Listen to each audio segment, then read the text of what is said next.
Hi, everybody. Good afternoon. Bethany Dotson, relationship coach and trauma-informed somatic therapist for high-achieving professional women who struggle in their love lives. And today I want to talk about how to stop allowing yourself to be overreactive, specifically to your ex. But if you're honest, you may be overreacting to your job, your kids, your family, your friends, the voice in your own mind.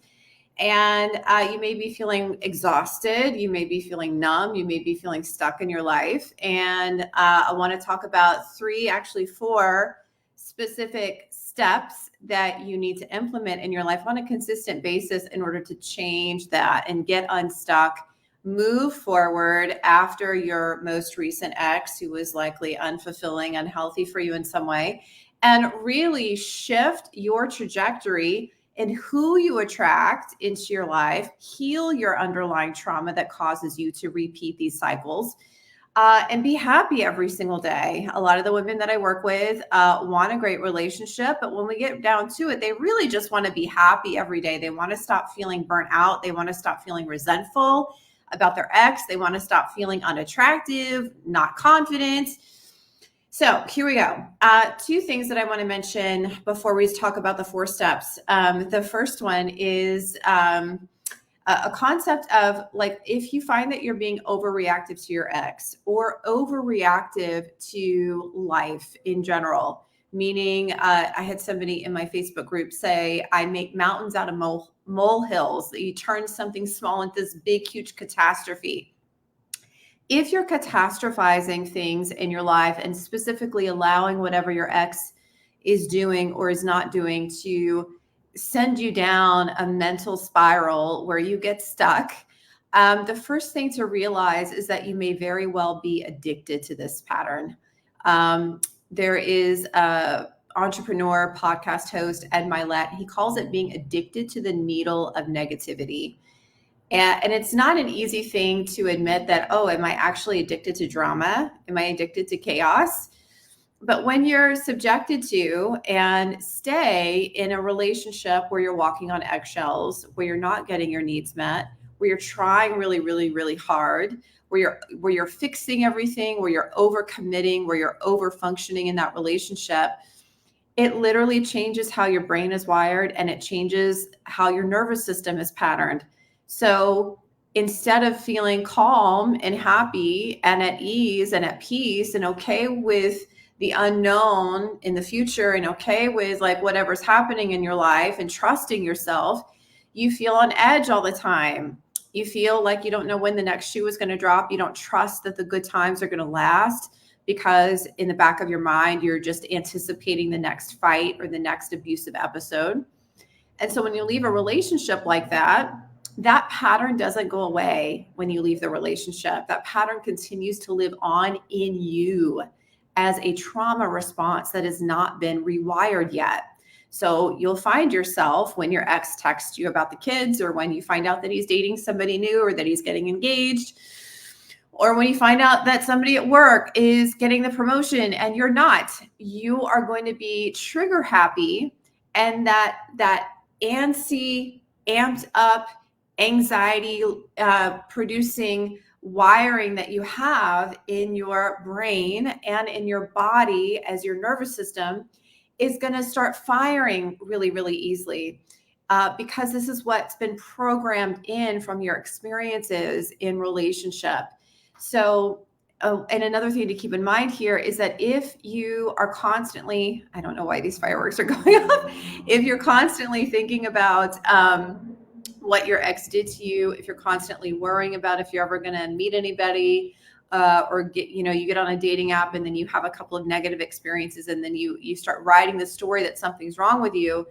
Every time you relive what your ex did to you, you talk about what your ex did to you again, you are strengthening that wiring in your brain and in your nervous system. And that wiring becomes stronger, it becomes thicker, like a thick cable. And the distance between the synapses in your brain associated with what's wrong with me, my ex did this, being the victim, being disempowered, feeling disempowered, the synapses in your brain and the corresponding responses in your nervous system become shorter. So these things have less distance to travel, and the neural pathways become bigger and thicker, like a very well-worn road. So what does this mean for you ultimately? If you find that even outside of your marriage or outside of your relationship, that you still live in chaos on a certain level, meaning you're not fully satisfied at work, you're not satisfied in the relationship with your kids, you're not satisfied with yourself for sure, you're not satisfied with your dating experiences, it is quite likely that you are addicted to chaos. Literally, from a biological standpoint, your brain and your nervous system are still traumatized, and you are going to feel, unfortunately, more comfortable in a chaotic situation or chaotic relationships or chaotic work environments until you literally rewire the programming in here in you and change that. The other thing that I want to mention, and nobody likes to hear this, but I'm going to say it anyway. Abuse is never your fault, right? Getting into unfulfilling relationships doesn't mean that there's something wrong with you. It just means that you have to change yourself. And if you continue to live with being overreactive, and your body continues to be addicted biochemically to chaos and uncertainty or anger, and that needle of negativity, you are going to find ways to feel anxious. You're going to find ways to feel angry. You're going to find ways to feel like the victim. And this is going to happen a lot of the times unconsciously. So you might find yourself bitching about men with some girlfriends or coworkers over happy hour. And that makes you feel like a victim. That makes you feel like, well, nobody else is getting it right. So there we go. Like, men are just hard to find. You could find yourself talking with your sister about what your ex did again and getting anxious and ramped up. So you're going to unconsciously keep creating chaos in your life if you don't heal this pattern that causes you to be overreactive. So how do you heal this pattern that causes you to be overactive?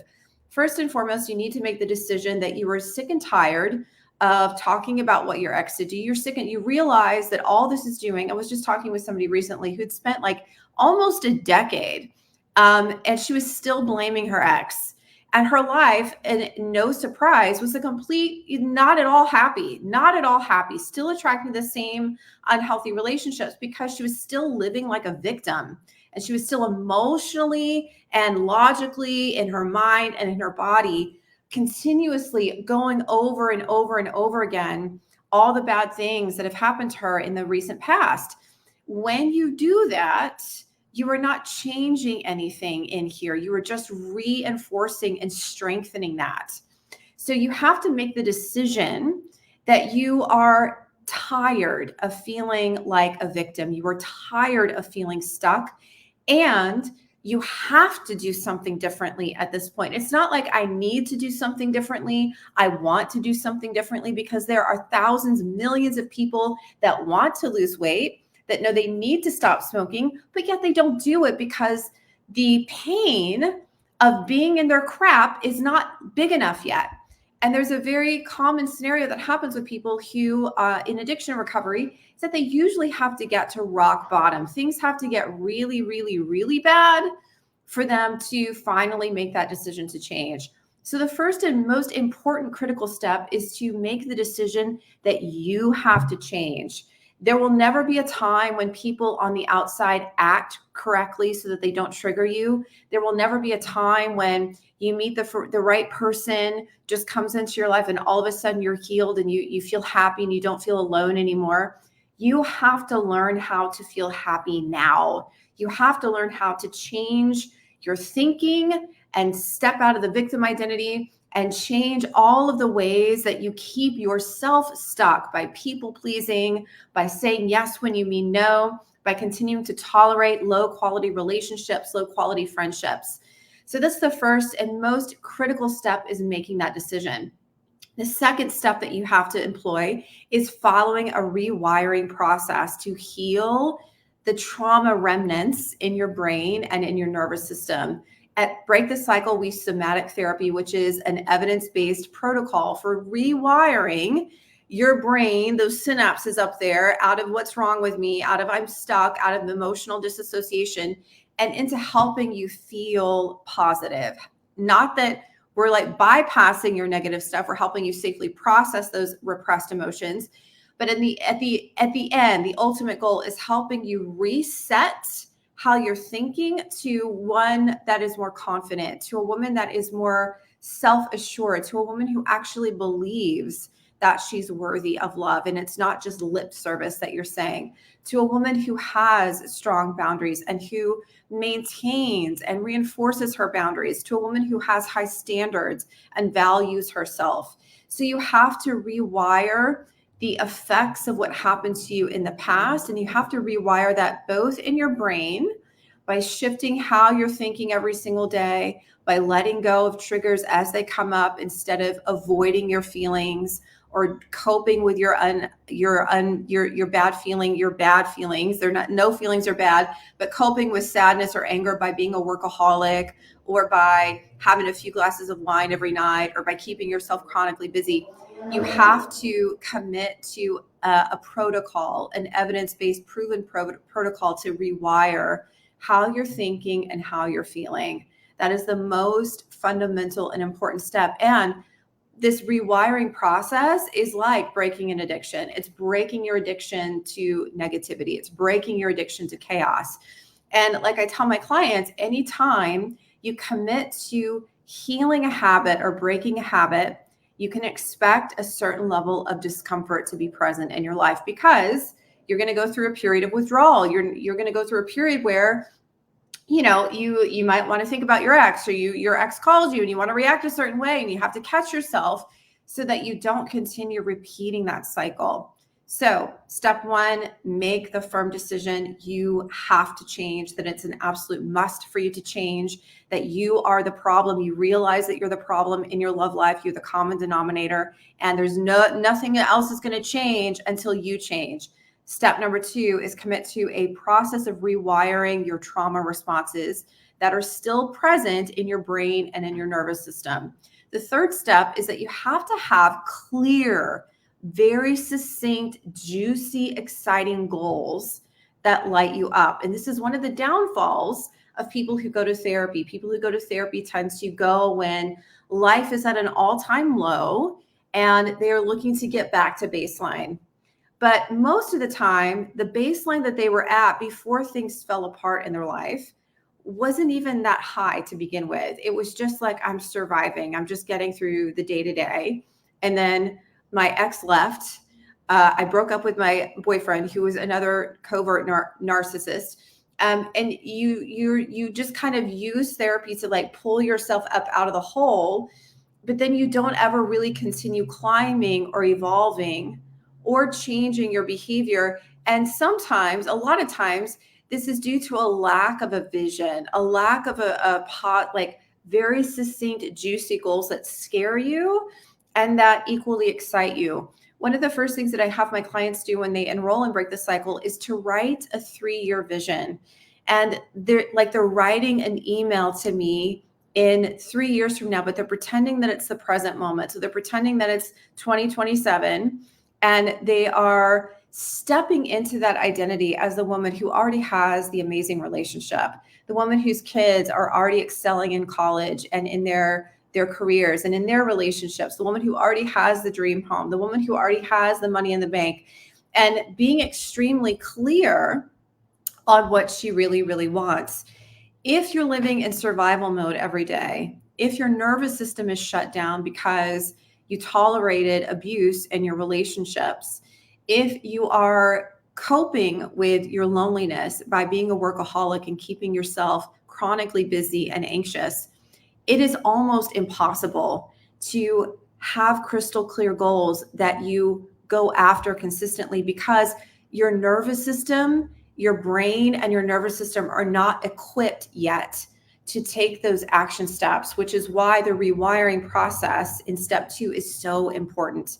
Step 1, decide that you have to change. Step 2, commit to a rewiring process to heal your trauma. Step 3, identify what goals are you trying to create. in your life? What do you really, really, really want?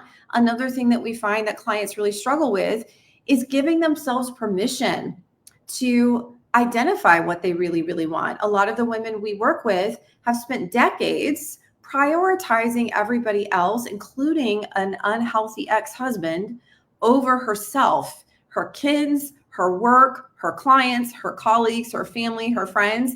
She is at the very, very last. And there's no surprise that she's emotionally burnt out, resentful, not trusting of anybody, doesn't believe that love is possible for her because her emotional home is so depleted. So you have to fix that part, the trauma part first, in order to have the space in your brain and in your nervous system to really get a clear picture of what you really, really want, and give yourself permission that it's okay to have things that really scare you. It's okay to stretch your comfort zone. The fourth thing is following a massive action plan. Another big reason why a lot of people go to therapy for many, many years, but their relationship choices continue to get progressively worse, is that they're not implementing what they learn in therapy, or they don't know how to implement what they learn in therapy. They don't know how to date and take what they're getting out of therapy, these insights that they're getting, and apply that in real time, not just in dating, but setting boundaries at work, setting boundaries with their kids. So you have to have an action plan that is aligned with your goals, that is going to get you from point A to point B. And the action plan has to involve you getting out of your comfort zone, because whatever you want in your life, if you've never had it before, it is going to feel unfamiliar. It's going to be in the unknown. And people who live in chaos most people fear the unknown. They write a story that the unknown is scary, it's uncertain. And if you stayed in an unhealthy relationship for many, many years, knowing in the beginning it was wrong, leaving that relationship would have equaled a lot of uncertainty for you. It would have equaled the unknown. And most people, when they're faced with a choice of leaning into what they know is right for them, leaning into what their heart knows is true for them, and that means that they have to take some uncomfortable actions to get out into the unknown, they're not going to do it. So having a massive action plan is critical to help you reach your goals. And then probably most important, I would say second most important to making the decision that you have to change, is having major accountability. I want to speak about this for a second, because accountability is what one big factor that we offer our clients. They have to check in every week. Where are you in the work? What did you do? What did you not do? What's going on? Sometimes people will go to therapy or enlist the help of a coach, and they don't take accountability for themselves. They expect somebody else to fix them, and that will never work. You have to have the wherewithal and the level of emotional intelligence and self-awareness that you have to be accountable to yourself at the end of the day. There's nobody outside of yourself that is going to fix you except you. A good coach or a good therapist is going to call out your BS, and who's going to shine the light on all the places that you self-sabotage, and who's going to keep your feet to the fire, and who's going to remind you of where you want to go and who you want to become, especially when you get weak or when you have periods of resistance or periods of procrastination. So just to quickly recap, how do you stop overreacting to what your ex is doing or did? How do you stop overreacting to life? How do you stop living in anxiety? How do you stop feeling triggered all the time? How do you stop feeling afraid of dating? How do you stop overreacting to everything that's out here and learn how to be happy and ultimately learn how to have a healthy relationship? First and foremost, realize that you're very likely addicted to the needle of negativity. You're addicted to chaos. Chaos is what feels normal for you. You're like a fish out of water if you're not in some kind of dramatic, chaotic situation. That's first and foremost. First step is to make the decision that you have to change. It can't be a nice to have. It can't be like, well, I need to, I kind of want to. It has to be, I have to fucking change. Second thing is committing to a trauma-informed process to rewire the old remnants of whatever happened to you in the past that have been laid down in your brain. and to begin rewiring your brain. And when you rewire your brain, you also rewire your nervous system down here in your body, so that instead of feeling anxious every day, instead of waking up and you feel like you've got a weight on your chest, instead of going to bed at night analyzing your ex for the 30,000th time, you instead wake up feeling at peace. You wake up feeling happy during the day. Even if your life is not what you want it to be right now, you still show up to those challenges. You still show up to life from a centered place, from a calm place, from a happy place, from a confident place. That rewiring process is critical. Once you start clearing out space and clearing out the cobwebs and releasing this repressed emotion from, your past and your trauma and the ex that you just left, whatever, then you have more emotional bandwidth to create clear, concise, powerful, juicy, exciting, amazing goals that light you the F up. It's not enough to create those. You have to have a massive action plan and take action consistently out of your comfort zone every single week. And what do we know about people when they set out to achieve a goal or set out to change their lives? It's very easy to go soft. It's very easy to give up when things get hard, which is why having massive accountability is critical to making all of this work. So if that resonated with you, if you're a high achieving, successful woman, if you've never had a great relationship, maybe it's been a week since you left and maybe this is the final time, not maybe this is the final time and you're never ever going back and you realize you are the common denominator in your love life. Maybe it's been 5 years and you haven't been on a date in 5 years and you're sick and tired of feeling stuck. Work isn't fulfilling for you anymore. You know that there's more to life than being a workaholic and your kids are off, you're an empty nester and you don't want to go through the second half of your life repeating the mistakes that you did in the first half. If that's you, then I invite you to book a free breakthrough session. Go to bethanydotson.com/talk, and we will have a very honest, eye-opening conversation about your specific patterns and what you specifically want for your life, how you want to feel, what kind of partner do you want to attract in your life? How do these changes affect your kids? How do these changes affect how you show up at work? Get you super, super clear on the life that you want to be living. And if we can help you get to the life that you want to be living by cleaning up your psychology, by cleaning up your trauma, by helping you literally become a new person, a woman who is worthy of love, who believes that she's worthy of love, not she's saying it with her mouth, but down here doesn't feel it at all, then we'll show you what it looks like to work together. And if for whatever reason we can't help you, if we don't feel 100% that it's going to be a good fit, we'll steer you in the next direction for you so that you have the very next step for you in your journey to start getting unstuck. So if that's you, bethanydotson.com/talk. And I hope you enjoyed this episode this week and we'll see you next week. Take care.